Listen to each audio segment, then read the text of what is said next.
This Torah class is brought to you by TorahAnytime.com. Okay, good morning everyone. Shalom Aleichem, Bruchim Abayim. Even though Yud Av is normally a day of Avelos, today is the day that the Beis HaMikdash burnt down, but in its proximity to Shabbos, many of the restrictions of Avelos have already lifted, and Be'ezus Hashem, this year should lead us into Chatzois of Yud. We're already in the embrace of Shabbos and the Zman of Nechama, where the Svarim tell us that at this point we're Mesiach Da'ateinu Min HaChorban. Okay, I want to share with you some thoughts about Parshas Va'eschanan. What do we take with us from Tisha B'Av? We know that a person has to be Doiresh Tzion, V'hu Yidrosh L'Tzion. What does it mean to be Doiresh? Reb Chaim Kanievsky points out the word Doiresh always means to be Toiveya, to claim, to demand. That we have to be mispalel, that our tefillos for the return to Eretz Yisrael and the rebuilding of Yerushalayim have to have urgency to it. We need to daven with urgency. And of course, here it is, the first parsha after Tisha B'Av, and we have Va'eschanan. We have the tefillah of Moshe Rabbeinu, and he didn't just daven one time to enter Eretz Yisrael. He davened 515 times, and he would have kept at it. But Hashem told him enough already. So from here we learn that more than anything else that we need to daven for, we need to daven with urgency, again and again and again and again, and not let up, to be able to go into Eretz Yisrael, because Moshe Rabbeinu says, Ebra na ve'eres ha'aretz ha'toiv asher be'ivra ha'yarden ha'har ha'toiv, Rashi says, zu Yishalayim v'halavano in zu Beis HaMikdash. This is what we read right after Tisha B'Av. The passionate tefillah of Moshe Rabbeinu to be able to enter Yerushalayim and the Beis HaMikdash. Next, there's always discussion. We have 613 mitzvahs. So what's special about the Aseret HaDibros? What's significant about the Aseret HaDibros? Do you ever think about that? What's special about the 10 Commandments? They're on the luchos. Why are they on the luchos? Are they more important? Well, they're all capital. They're not all capital punishments. Kabir Savicha Vesimach is not a capital punishment. Lo Yisachmoid is not a capital punishment. So, what is significant, what is unique about these 10 commandments? So, in the past, I always thought, there's an idea the 10 commandments encapsulate all 613 mitzvahs. Right? The Reb Sadia Gaon taught how each dibur encapsulates many, many mitzvahs. But the simple reading of the pasuk yields the following. Maybe it's a very simple idea, maybe you're all familiar with it, but to me it was a chidush just to highlight this idea. Vayagid lachem es brisai, asher tziva eschem, la'asois aseres hadvarim. And he told them his covenant, the 10 commandments, the 10 matters. From here we see the 10 commandments are the covenant between HaKadosh Baruch Hu and Klal Yisrael. Yes, there's 630 mitzvahs, and you have to observe all of them. But if you wanted to know, what is the treaty, what is the deal, the bris between HaKadosh Baruch Hu and Klal Yisrael, the bris are the 10 commandments. Maybe you're familiar with that. To me, it was a chidush to put this into focus, that the 10 commandments are the bris between Hashem and Klal Yisrael. Rabbi, why is it not in the Siddur? Why what? Why is it not in the Siddur then? Oh, very good question. So the Gemara discusses that we're not really allowed to recite the 10 commandments, especially because of the heretics who said, well, that's all there is. That's just the Torah. Okay, so next week I have the privilege of going to Alaska. And everyone's asking me, everyone and their third cousin, they want to know which tzaddikim are buried in Alaska. Which kivrei tzaddikim are buried in Alaska? Well, I'll tell you one of the reasons why we're going. It's a pasuk in this week's Parsha. Hashem says, Ki sha'alna liyamim rishaynim asher hayu lefanecha lemin hayayim asher bara lekim adam al aretz u'lemiksei hashamayim v'yad kitzei hashamayim. So ask in the earlier days that Hashem created heaven and earth. Meaning Hashem saying, did I ever speak to an entire nation before? Did I ever take a nation out of another nation? Yeah, God rescued individuals. Did God ever rescue a nation enslaved? So the pasuk says, ask in earlier generations, and then the pasuk says, from one end of the world into the other. Says Rashi, that Hashem is saying, ask in all times, and ask creatures from one end of the world to the other. Did God ever speak to a nation like He spoke to you? Did God ever rescue a nation? That means the pasuk is saying, you need to ask all of mankind all over the world.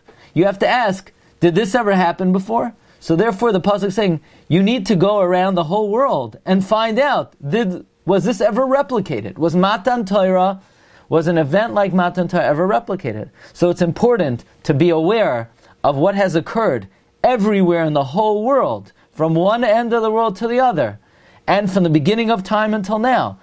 Was there ever an event similar to Kabbalah Satira? Okay, I want to share with you an idea. This is a gem. This is a gold mine.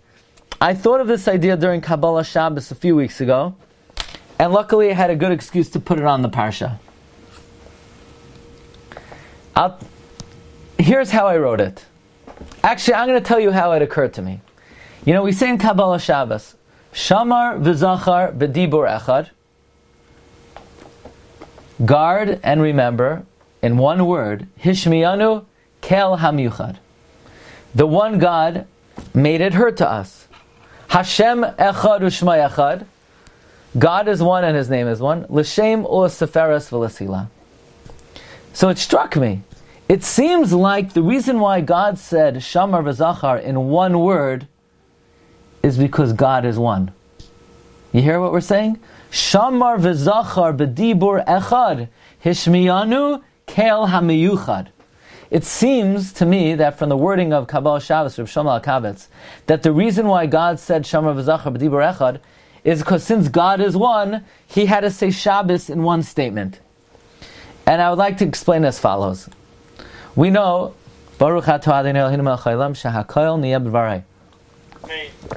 We know that the most severe punishment in the Torah is for desecrating Shabbos.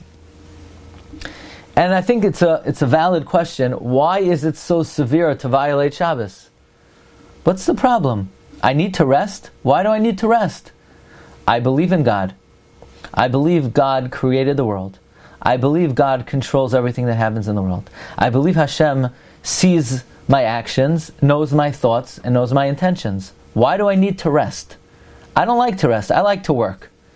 You know, there's not enough time in this world. So, hayom katzar v'hamalacha meruba. Why am I obligated to rest? Why is it that if I don't rest, there's severe penalty?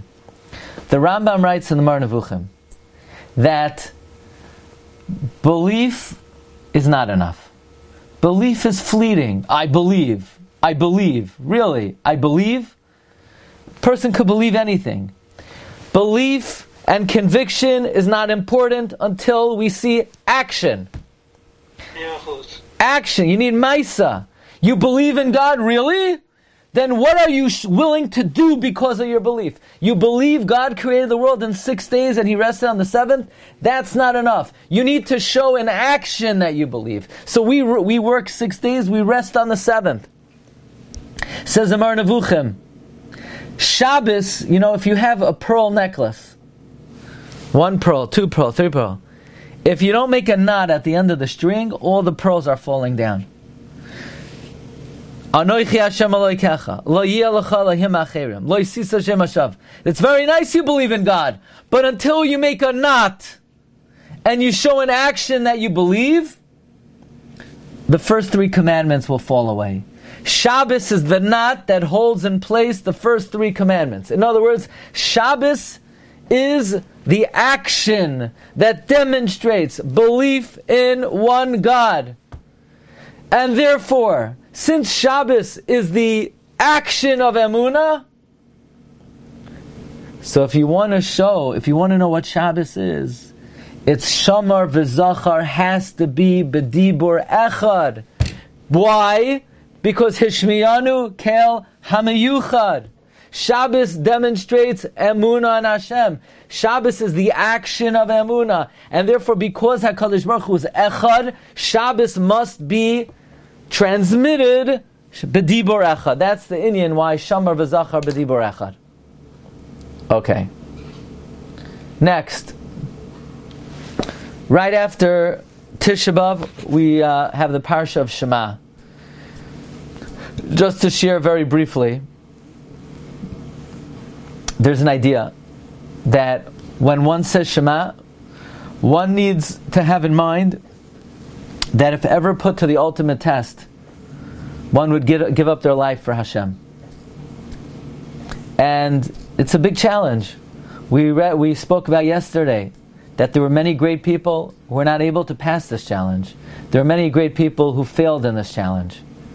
And therefore, when we say Shema, we need to prepare ourselves. That's why when Rabbi Akiva was given the opportunity to give up his life, the Talmidim said, "You're going to give up your life?" Rabbi Akiva says, "I've been waiting my whole life for this. Every time I said, V'yahavta es Hashem Elokecha, I thought that I love God, I would even give up my life." Now there's an idea, and the Slonim Rebbe brings a very profound idea, that in the Holocaust, if somebody just died, and they were not given the choice, either convert or we'll kill you, did they die al Kiddush Hashem? They died because they were a Jew, but they had no choice. Dying al Kiddush Hashem means that you put Hashem above your own life. They didn't put Hashem over their life. They were not given a choice. There were many Jews, had they been given a choice, they would have saved their life. They didn't even know what it meant to be Jewish. But the Slonim Rebbe says an idea that Klal Yisrael is one unit. And some people supply the action of giving up their life, and some people supply the kavana by saying the Shema. When you say Shema, you're supplying the Jewish people the ratzain that if ever put to the ultimate challenge, you would give up your life. And then the actions of those who have given up their life and the kavana of those who are willing to join together. In the aftermath of Tisha B'Av, reading about so many Jews who in the course of our difficult history gave up their life, in order to connect with that, in order to combine with that and join together with that, Hashem gives us the Parsha of Kriya Shema in the aftermath of Tisha B'Av. Similar to what we recently learned, the Kalav Rebbe wanted that to commemorate the Kedoshim, that Jews should recite Kriya Shema after the davening. Rebbe Yoshev said we can't enact that. But there's an idea that by reciting the Shema with the right kavana, you join together with the act of Kiddush Hashem, and it's supplied the Ratzain Lekadesh Shem Shamayim. Okay, so these are some thoughts on Parshas V'aschanan. I want to share with you some imponderables.